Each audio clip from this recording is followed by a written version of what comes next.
Part time नहीं कर सकते। बच्चा है, आपका स्टूडेंट है, आपसे 100% सेटिस्फाइड होना चाहिए। तो अगर आप उसके सामने मोबाइल यूज, तो आपका बच्चा भी 100% में करने वाला है। ये बच्चों के ब्रेन पे बहुत बुरा इफेक्ट डालता है।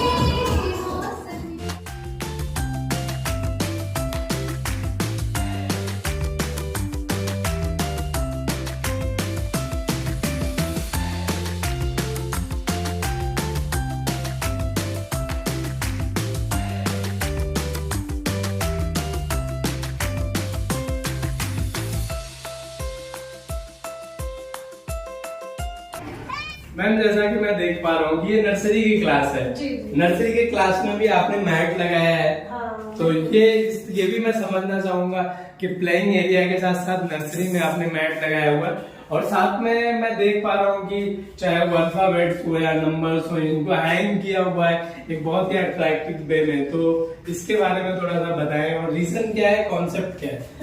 सेम कि वो नंबर्स के साथ, अल्फाबेट के साथ वो प्ले कर रहे हैं, खेल रहे हैं। उनको मैंने जैसे बताया कि उनको, छोटे बच्चों को हम प्ले वे मेथड से ही उनको चीजें सिखाते हैं।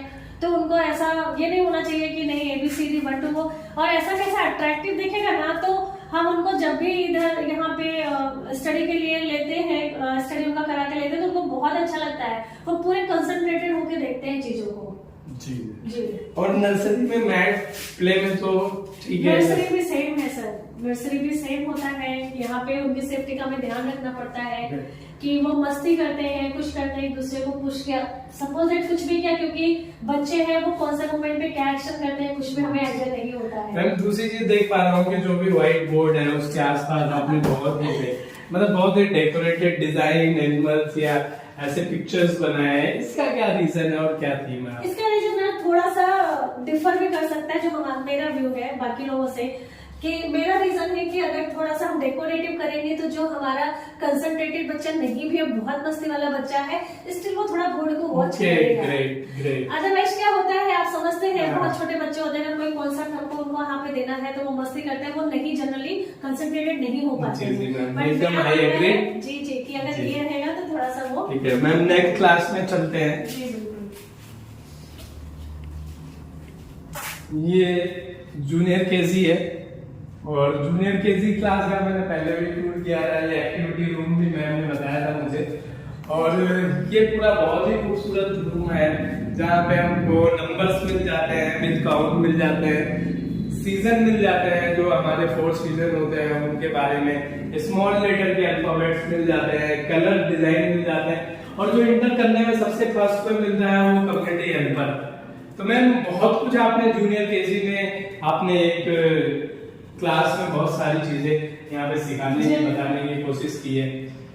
जी, जनरली कैसा है कि हमारा मोटिव क्या है कि हमने क्लास को ऐसे सिर्फ कार्टून से डेकोरेट नहीं किया है। यहाँ पे जो चीजें हैं उनके सिलेबस, उनके स्टडी से रिलेटेड है, कि उनकी नजर किधर भी जाए, किसी भी वॉल पे जाए तो कुछ ना कुछ उनके पढ़ने की, उनकी सीखने की चीजें ही मिलनी चाहिए, वो डिस्ट्रैक्ट हो ही नहीं सकते हैं। राइट मैम, मैं वो देख पा रहा हूँ कि हमने वो कार्टून को पूरी वॉल को पेंट करना, ये थोड़ा सा मतलब ये कहीं ना कहीं मुझे ऐसा लगता है कि जो भी आपका करिकुलम है उसको थीम को कोरिलेट करके आपने हर एक वॉल को डिजाइन किया है। क्योंकि मैं वहाँ देख पा रहा हूँ कि अल्फाबेट कैपिटल में नर्सरी में वो लर्न होता है, यहाँ पे स्मॉल में आप इंट्रोड्यूस कर रहे हैं, सीजन के बारे में आप बात कर रहे हैं, मंडे ट्यूसडे के बारे में आप बात कर रहे हैं, साथ में बॉडी पार्ट्स हो गया, सर्कल, ट्रायंगल और रेक्टेंगल की बात कर रहे हैं। तो मैम बहुत ही खूबसूरत डिजाइन किया है आपने कोई इंटीरियर डेकोरेटर है कि? नहीं, बिल्कुल भी नहीं, ये हमारी सोच है। ये सारी चीजों में मेरी जो हेल्प की है, मैं उनको भी थैंक यू ऑन कैमरा बोलना चाहूंगी। मेरी सिस्टर भी है, और आप बोल सकते हैं कि मेरे स्कूल के लिए बहुत कुछ करती है, उसका आइडिया एंड डांस टीचर भी उनको बोल सकते हैं हम। वो टीम की पार्ट भी है मैम की, जैसा मैम मुझे बता रही थी, इंटरनल टीम की पार्ट भी है, जो जिसके एक्सपेंशन जिसके भी आप पे करने वाली है, तो ऑपरेशनल पार्ट वही मैनेज करती है। तो वो इनका काफी योगदान रहा, मैम मुझे पहले बता रही थी। तो मैम अभी ये हमारा जो लास्ट क्लास है, सीनियर क्लास, हमें घुसते ही शेर दिख रहे हैं और लोमड़ी दिख रहे हैं मैम। तो ये है सीनियर का क्लास। सीनियर के क्लास का भी मैं कैमरामैन को कहूंगा एक बार पूरा वो 360 डिग्री पूरा शो कर दे 1 by 1, जहाँ पे ये पार्ट्स ऑफ प्लांट्स हैं, ये मोड ऑफ ट्रांसपोर्ट हो गया। और मैं मैम से अब ज्यादा नहीं पूछना चाहूंगा क्योंकि ये सारे करिकुलम के ही पार्ट हैं, क्योंकि मैम का यही जवाब होने वाला है कि ये करिकुलम के पार्ट है। बट मुझे मैम एक चीज और दिख रहा है, यहाँ पे स्टडी टेबल दिख रहा है जी, ये स्टडी टेबल है, तो इसके बारे में मैं पूछना चाहूंगा। जनरली मैंने देखा है कि प्री स्कूल में, नर्सरी या जूनियर केजी में जो है वो बेंचेस लोग यूज करते हैं, तो क्या ये अफोर्डेबल का पार्ट है या उससे आगे भी कुछ है? नहीं, दो चीज है इसमें। अफोर्डेबल की तो फर्स्ट प्रायोरिटी हमारी रहती ही है कि अफोर्डेबल होना चाहिए। दूसरा क्या है, अगर हम टेबल या बेंचेस रख देते हैं तो हमारा जो एरिया है वो पूरा ऑक्युपाइड हो जाता है। ओके। फिर उसमें क्या होता है, बच्चा एक जगह पे स्टक हो जाता है 3 hours के लिए। Right ma'am. और वहां पे एक पोजीशन में ऐसा पैर ऐसे लटका के बैठना, वो भी उनके लिए थोड़ा सा पेनफुल रहता है। कहीं ना कहीं उनके कंसंट्रेशन को वो करता है, प्रॉब्लम करता है उसमें। तो दैट्स व्हाई हमारा है कि स्टडी टेबल अफोर्डेबल ये है।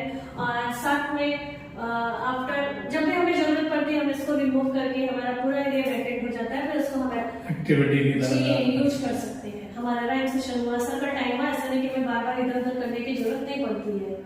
मैम बहुत ही खूबसूरत स्कूल लगा मुझे पर्सनली बोलूं, चाहे वो कलर कॉम्बिनेशन की बात हो, चाहे वो कॉन्सेप्ट की बात हो, या जो करिकुलम में आपने ड्राइंग करवाई है वॉल्स पे उसकी बात करूं, वो सारी चीजें। और बच्चों को भी देख के लगा, मैं इनफैक्ट हुआ सीनियर केजी के बच्चों से, जूनियर केजी के बच्चों के डांस, इनफैक्ट नर्सरी के बच्चों के कॉन्फिडेंस लेवल जो डांस का था, तो वो जो है बहुत ही अच्छा लगा।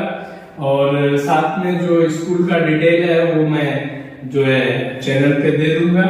मैं अब मैं बात करना चाहता हूँ कि इतना खूबसूरत स्कूल अगर किसी लेडी को बनाना है तो, या प्री स्कूल बिजनेस में वो आ रही है, तो फिर से एक बार जो है वो अगर 5 आपको गोल्डन टिप्स देने हो आपको कि ये चीजें आप करके आप एक सक्सेसफुल प्री स्कूल रन कर सकते हो, तो वो 5 गोल्डन टिप्स क्या होंगे आपके? जी जी, सबसे पहले तो देखिए होना चाहिए कि क्या कि पहले तो आप फुल्ली ये समझ कर आइए कि मुझे अपना 100% वहां पे देना है।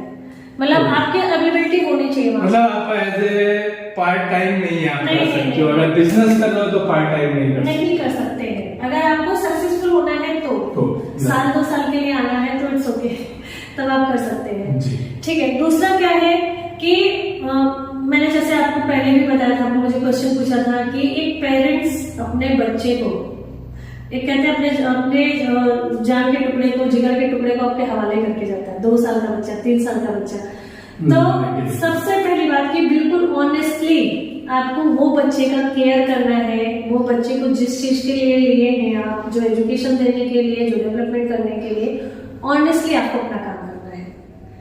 थर्ड वन कैसा है कि आपका स्टाफ, आपका जो कम्युनिकेशन है, जो आपका बिहेवियर है आपके स्टाफ, क्योंकि देखिए सबसे पहले आपको अपनी चीजें, अपने अंदर वो चीजें इनबिल्ड करनी होंगी, क्योंकि आपको ही देख के आपका स्टाफ करने वाला है। आप बच्चों के साथ कैसा बिहेव कर रहे हैं, आप पेरेंट्स के साथ कैसा कम्युनिकेट कर रहे हैं, आपका क्या मतलब आपकी क्या थिंकिंग प्रोसेस है, वो सारी चीजें आपके स्टाफ में इनबिल्ड होने वाली है। तो इसलिए जो भी आपका एम है, जो मैंने चीजें बताई पहले भी, जो हमारे कोई क्वेश्चन सेशन हुए थे उसमें जो हमने कुछ क्वालिटीज बताई है, वो आपके अंदर इनबिल्ड होंगी तो ही वो आपके स्टाफ में जाने वाली है।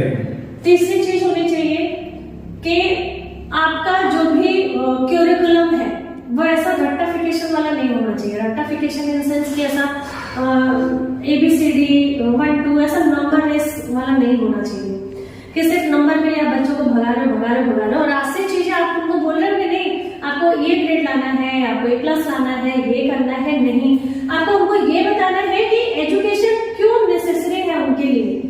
आपको ये नहीं करना कि नहीं आपको पढ़ना है, बट पढ़ना क्यों जरूरी है ये इनबिल्ड करना है। ये क्वेश्चन उनके माइंड में डालना है। इसका आंसर आपने डाल दिया तो आपकी चीजें यहीं से ब्रेक हो जाती है, और साथ ही साथ उनके होल सोल पर्सनालिटी पे आपको काम करना है। क्योंकि ABCD नंबर ये आप कभी भी उनको सिखा सकते हैं, कभी भी सिखा सकते हैं। वो बहुत फास्ट होते हैं, बहुत फास्ट होते हैं। जैसा कि रिसर्च में भी है कि 0 से 6 इयर्स के बीच में उनका 80% का डेवलपमेंट हो जाता है ब्रेन का। तो आप समझ सकते हो वो कितने फास्ट होते हैं। तो इसलिए हमें स्टार्टिंग में वो चीजें उनमें इनबिल्ड करनी है जहां से उनकी थिंकिंग प्रोसेस स्टार्ट स्टार्ट हो, जहाँ से उनके इमेजिनेशन स्टार्ट हो, उसके अकॉर्डिंग हमको अपना करिकुलम लेके चलना चाहिए। लास्ट बट नॉट लिस्ट, जो आप पूछे हमसे कि सक्सेसफुल करने के लिए सबसे पहला होना चाहिए कि आपका जो बच्चा है, आपका स्टूडेंट है और आपके जो पेरेंट्स हैं वो आपसे 100% सेटिस्फाइड होने चाहिए, क्योंकि वही आपके ब्रांड एम्बेसडर है। Nothing else. वो आप कितने बाई कितने की भी होर्डिंग लगा दीजिए, टीवी ऐड दे दीजिए, कुछ भी कर दीजिए, कुछ नहीं होने वाला उससे। हाँ, शॉर्ट टाइम सक्सेस मिल सकता है आपको, बट लॉन्ग टर्म में नहीं। लॉन्ग टर्म चाहते हैं तो आपको अपना काम ऑनेस्टली ईमानदारी से करना पड़ेगा। तो यानी जो आपका पेरेंट्स, जो आपका बच्चा अगर आपसे 100% सेटिस्फाइड है तो आपको कोई भी टेंशन लेने की जरूरत नहीं है। आप बिंदास इस बिजनेस में आएंगे और बिल्कुल अच्छे से करेंगे। तो मैम एक क्वेश्चन है मेरा, जो कि बहुत ही ज्वलंत क्वेश्चन है आज की डेट का। पेरेंटिंग में बहुत ज्यादा डिफिकल्ट होता जा रहा है कि बच्चों में मोबाइल एडिक्शन बढ़ता ही जा रहा है। तो इस पे आप क्या टिप्स देना चाहेंगे, कैसे मोबाइल एडिक्शन को कम किया जाए? देखिए, इसमें सबसे पहले क्या मेरा मानना है कि बच्चे जो होते हैं, जो उनकी साइकोलॉजी है माइंड की, वो क्या होता है कि बड़ों को देख के, बड़ों को क्या सराउंडिंग को देख के वो इन्फ्लुएंस होते हैं। तो उनके आसपास जैसे अभी अभी मेन प्रॉब्लम क्या हो गया कि हम न्यूक्लियर फैमिली हमारी होती जा रही है। पहले हम जॉइंट फैमिली में रहते थे, तो हमारे पास दादा दादी चाचा चाची यानी बहुत सारे हमारे पास रिलेशन रहते थे, तो बच्चा सबके पास एक जगह पे घूमता टहलता था। आज के प्रॉब्लम क्या हो गई, न्यूक्लियर फैमिली तो सिर्फ मम्मी पापा या एक दोस्त के भाई बहन। तो वहाँ पे क्या हो रहा है, मैंने जैसे बताया आपसे इन्फ्लुएंस हो रहा है। तो अगर आप उसके सामने मोबाइल यूज कर रहे हैं, टीवी देख रहे हैं, तो आपका बच्चा भी 100% वेट करने वाला है, राइट? तो उसको इन चीजों से दूर करने के लिए आपको क्या करना है कि पहले आपको मोबाइल देखना बंद करना होगा। बीइंग पेरेंट्स, आपको मोबाइल देखना बंद करना होगा। आपको अपने अंदर रीडिंग हैबिट्स डेवलप करिए। बच्चों के साथ कुछ गेम खेल सकते हैं। गेम में इंडोर गेम्स भी बहुत सारे हैं। सपोज दैट आप फ्लैट पे रह रहे हैं, आप सिटी में रह रहे हैं, आपके पास आउटडोर गेम्स की जगह नहीं है, तो आप इंडोर गेम्स बहुत सारे हैं। कैरम है, लूडो है, चेस है। ये इन सबसे ऐसा कैसे गेम सिर्फ गेम नहीं है, इनसे आप उनका कंसंट्रेशन मेंटेन होता है, उनकी थिंकिंग बढ़ती है, उनकी लॉजिकल थिंकिंग बढ़ती है। तो ये चीजें आप कर सकते हो। और सिटी में भी कैसे पार्क ग्राउंड होते हैं, तो एटलीस्ट आप वीक में 2 डेज प्लान कर सकते हो उनके साथ। वर्किंग है तब भी सैटरडे संडे आप टाइम बच्चों के लिए निकालिए, आउटडोर गेम्स के लिए उनको लेके जाइए। और आई थिंक जैसे मोबाइल रीडिंग, बुक रीडिंग की हैबिट उनमें डेवलप करिए। इंडोर गेम्स के लिए इंकरेज करिए, आउटडोर गेम्स के लिए इंकरेज करिए। और उनके सामने बहुत नेसेसरी नहीं है तो प्लीज आप सभी से रिक्वेस्ट है, हमारे सारे व्यूअर्स से, कि आप पेरेंट्स हैं, होने वाले हैं या आप उनके बड़े भाई बहन हैं, तो प्लीज आप उनके सामने मोबाइल से दूर रहिए, क्योंकि ये बच्चों के ब्रेन पे, कंसंट्रेशन पे बहुत बुरा इफेक्ट डाल रहा है और आज की ये सबसे बड़ी प्रॉब्लम है। तो प्लीज सभी से मेरा ये रिक्वेस्ट है। जी, ये एक बहुत ही ज्वलंत इशू है आज की डेट में कि बच्चों में मोबाइल एडिक्शन बढ़ता ही जा रहा है। तो इसे, जैसा मैम ने बताया कि आप बच्चे इन्फ्लुएंस होते हैं, तो आप मोबाइल को यूज करना कम कर दीजिए। आप अगर बुक रीड करेंगे तो बच्चे बुक रीड करेंगे।